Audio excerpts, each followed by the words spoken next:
मधुश्रावणी में से तृतीया दिन ही लास्ट दिन कथा होइया तो वह सिरका राजा के कहानी कहै छी। सिरका राजा छलखिन त हुनका एगो बेटी भेलखिन। बेटी बड़ सुंदर, राजे के बेटी छलखिन, देख सुनऽ में बड़ सुंदर, सब चीज बड़ बढ़िया रहथिन। त राजा कहलखिन कि एकर करम भाग देखा लै छी, तही अनुसार एकर सब किछु हैत। राजा पंडित के बजेलखिन, पंडित देखलखिन त कहलखिन कि हिनकर भाग करम त बढ़िया नहीं लिखल छै, से हिनका से शादी हेतन त दूती लड़का सब त शादी हेतन आ सौतीन पोखर के 2.5 खेप माटी से उबहथिन, से हिनका से अथी में लिखल छै टीपन में। राजा सोचलखिन, बहुत चिंता में पड़ गेलखिन, बेटी के मुंह तकथिन, कहलखिन कि जे हम जे दूती लड़का से शादी करब आ तैयो से एकरा दुखे हेतै त एहि से बढ़िया कर हम बियाहे नहीं करबे। राजा की केलखिन से माने बहुत खान पीन रहन सहन सबके व्यवस्था क के एगो चेरिया के ल क आ राजा की केलखिन वन में जाकर वही ठमा से हुनका जमीन के तौर में घर बना देलखिन। कहलखिन अही ठमा रहू, दुख भोगला से कोन फायदा, अहाँ अही में रहू। तो कतेक दिन वही में से चेरिया राजा के बेटी अपन जमीन के तौर में जे घर रही वही में रही छलखिन। एक दिन सुवर्ण राजा नाम जे छलखिन से गेलखिन वन में शिकार खेल। शिकार खेल जे गेलखिन तो हुनका बड़ प्यास लाग गेलनि। कहलखिन जे वन में हमरा कहाँ पानि मिलत, तैयो खोज के लेल निकललखिन। खोज के लेल निकललखिन तो देखलखिन चुट्टी के धार जाए तो ओकरा मुंह में रही चीनी। कहलखिन जरूर के वो ये वन में जे हम चुट्टी के धार देखलू हँ, तो वही के पछा पछा से सुवर्ण राजा चललखिन। गेलखिन ओठम देखलखिन जे घर दुआर तर में बनल या एगो से रास्ता बनल छै, पानि पियाओ हल्ला केलखिन। राजा सिरकर के जे बेटी रहथिन से चेरिया के से पानि देलखिन, कहलखिन ल जाकर पानि पिया दे। वो गेलखिन चेरिया पानि पियलखिन तो वैसे राजा तृप्त नहीं भेलखिन तो कहलखिन और पानि पियब। हुनका सब हाल पूछलखिन, चेरिया सब हाल से सुवर्ण राजा के कहलखिन।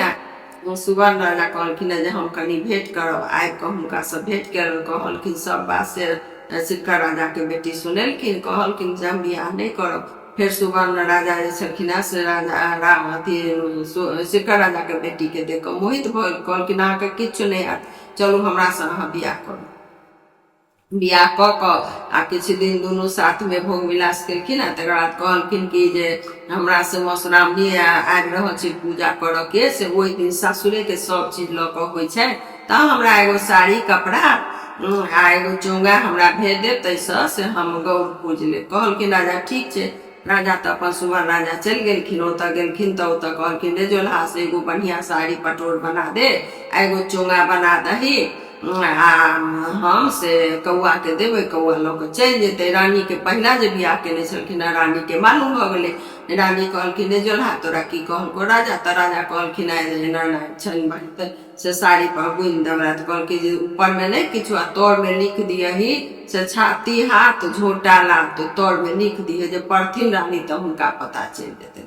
कहलखिन ठीक छै। राजा कौआ के द्वारा भेज देलखिन आ कौआ ल के जखन गेले त कतौ से भोज भात रहे, तैमे कौआ अपन कौए जाए चिड़ै चुनमुन वो अपन भोज भात खाए लागल। आ कौआ अथी के की केलखिन पोटरी के जे रहे से तै के की केलखिन साड़ी कपड़ा के से अथी पर चार पर धो देलखिन। खा पी लेलखिन।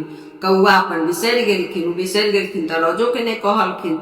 एम्हर जे सिरका राजा के जे बेटी छलखिन से मधुश्रावणी दिन बाट तकै जखन नहीं एलनि हिनका केचुआ कपड़ा, तई उजरा गौरी उजरा फूल से गौ के पूजा केलखिन। उजरा चंदन घस के गौ के चढ़ा देलखिन। कहलखिन जे आप हमरा राजा से भेंट हैत ता तक मने हम बौक रहब, हम राजा से हम बात नहीं करब, हम बौके रहब। भ गेलै कतेक दिन भ गेलै त रानी के जे खेवा खर्चा रहे से सब बंद क देलखिन। सिरका राजा जब बियाह केलक त आब देते खर्चा, ई बंद क देलखिन। तकरा बाद से हिनका खा पीब के रहे ने। चिड़िया कहलखिन जे हम जाए छी अगल बगल में कहीं किछु हेतु तो हम कमा के लायब, अहूँ खायब रानी हमहूँ खायब। कहलखिन ठीक छै। चिड़िया जे रहथिन से गेलखिन त देखलखिन पोखरि में सब माटि उभै छलै। चिड़ियो अपन माटि उभरि क लेले ओहिसँ अपन खेलखिन। फेर कहलखिन चिड़िया रानी कहलखिन सिरका राजा के बेटी जे गे चिड़िया त हमहूँ तोरे साथे जाए छी, तहन तू जते कमाई से तते हमहूँ खायब, कमायब तो दुनू आदमी सुख से रहब। इहो राजा हमरा बियाह क के छोड़ि देलक। ओतऽ गेलखिन आ माटि उबहलखिन आ तऽ हुनका याद पड़ि गेलनि, पुछलखिन जे केकर छै ई पोखरि, तऽ सुवर राजा के रानी के तऽ याद पड़ि गेलनि, बौक रहथिन, कहलखिन कि जे देखू से आब हमरा तऽ जे लिखल छले से हेबे कयल। तऽ ओ पढ़लखिन आ जे सिरका सीढ़ी चढ़ाओ जनकर दे बनवास आ राय सुवर्ण बियाह लिखला नहीं प्रकार। 2 बेर पढ़लखिन आ तेसर बेर में राजा के मालूम भेलनि कि एना एना एगो छथिन से एना एना पढ़ै छथिन। राजा दौड़ल एना देखे छै तऽ रानी के टोकै छथिन, तऽ रानी बौक छथिन। तहन चिड़िया सब बात कहलखिन आ तहन राजा से बजायल गेल जोल्हा के। जोल्हा कहलकै हम तो अहाँके दैये देलहुँ। कौआ लऽ गेल, फेर कौआ के पूछल गेल, कौआ कहलखिन हम तो भोज खाय लगलहुँ आ हम 4 पर बिसरि गेलियै, हम नहीं पहुँचा सकलियै, तऽ तू हमरा कहते नहीं। तऽ कहलकै हम बिसरि गेलहुँ अहाँके कहब। फिर ओहिठमा से गेले जेकरा घर में भोज रहे तेकरा पूछल गए, कहलकै हाँ हमरा भेटल केचुआ लऽ जाओ। केचुआ लेलखिन, खोल के देखलखिन तऽ 3 साल झोटा हाथ ओहिमे लिखल रहे। खोल के देखलखिन, पढ़लखिन, रानी के कतबो टोकलखिन रानी नहीं बजलखिन। चिड़िया कहलखिन जे जब तक गौर नहीं पूछती तब तक अहाँ सब बचती नहीं। फिर सब सामान जुटा देलखिन सुवर्ण राजा आ फिर तखन से लाल फूल आ लाल चंदन लऽ कऽ फिर गौ पूजलखिन आ पूज कऽ तखन हुनका से राजा से बातचीत भेलनि। राजा डोली का हार सब लऽ कऽ अपना घर लऽ गेलखिन आ पहिला जे रानी रहे तेकरा से ओहिठमन घर से भगा देलखिन आ सिरका राजा के जे बेटी रहे तेकरा फेर रखलखिन। तऽ वएह लोग कहे छै जे लिखल रहे छै से हेबे करे छै, तहिना सिरका राजा के बेटी के भेलनि। तऽ सुहाग माथा के कहि रहल छी से धन धानी आ दूभी आ बेलक पत्ता आमक पत्ता ई सब मिला कर काट के तमा में धो कर बेलक काठी से लोग सुहाग मथे छै।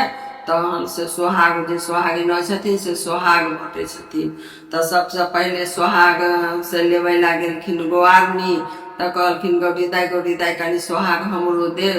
तऽ कहलकै किया नहीं देव, ले न सुहाग से तोहर से एथुन यादव जी दूध बेच क अकड़ाइन फकड़ाइन दे महकते तऽ वही से तोहर सुहाग से बढ़त।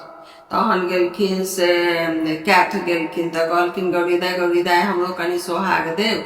तऽ किया नहीं देबो, से तोहर देवान जी एथुन लिखा पढ़ी क आ साँझ में घर में एथुन आ तू घर में से सिक्की मौनी अथी बुनी है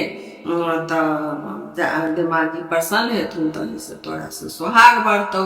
तखन एलखिन मालिन, कहलखिन से गौरी दाई कनी हमरो सुहाग देव। तऽ किया नहीं देबो, से तोहर मालिक फूल माला सब चीज बनेतौ आ बेचतौ आ साँझ में एतौ तऽ फूल से गम गम देह करैत रहतौ तऽ तोरो सुहाग बढ़तौ। तखन एलखिन से अथी धोबिन। तऽ कहलखिन कि से गौरी दाई कनी हमरो सुहाग देव। तऽ किया नहीं देबो सुहाग, से तोहर धोबी जे छौ से भरि दिन कपड़ा लत्ता खींचतौ आयरन करतौ आ घरे घरे पहुँचेतौ आ साँझ में एतौ तोरा लंग साफ सुथरा रहतौ तैसे तोहर सुहाग बढ़तौ। तखन गेलखिन ब्राह्मणी। तऽ कहलखिन गौरी दाई से कनी हमरो सुहाग देव। की करे छी, तऽ सुहाग मथे छी, तऽ कनी हमरो देव। तऽ किया नहीं देव, तऽ अहाँ के से ब्राह्मण एता पोथी पतरा सब चीज से पढ़ क पूजा पाठ करा क प्रसन्न भ क एता पैसा कौड़ी ल क अहाँ घर में से जनौ बनेबै आ ब्राह्मण लेल बढ़िया से खाना पीना भात दाल तरकारी आ तिलकोरक तरुआ सब चीज खुएबै। ब्राह्मण हाथ के तऽ बढ़िया होइ छै, सब चीज ब्राह्मणी बनबै छथिन तरुआ तीमन बढ़िया। तब ब्राह्मण के खुएबै तऽ ब्राह्मण खुश हेता तऽ अहाँ के ओही से सुहाग बढ़त। तऽ यह सुहाग माथा के से अथी छै कहानी छै। तऽ मधुश्रावणी के से सबके बहुत बहुत शुभकामना। सबके सुहाग बढ़ल रहे आ सब सुहागिन रहत आ मधुश्रावणी जे पूजे छथि तिनका हमरा तरफ से बहुत बहुत शुभकामना। बढ़िया से मधुश्रावणी पूजत, यह हमर शुभकामना। प्रणाम।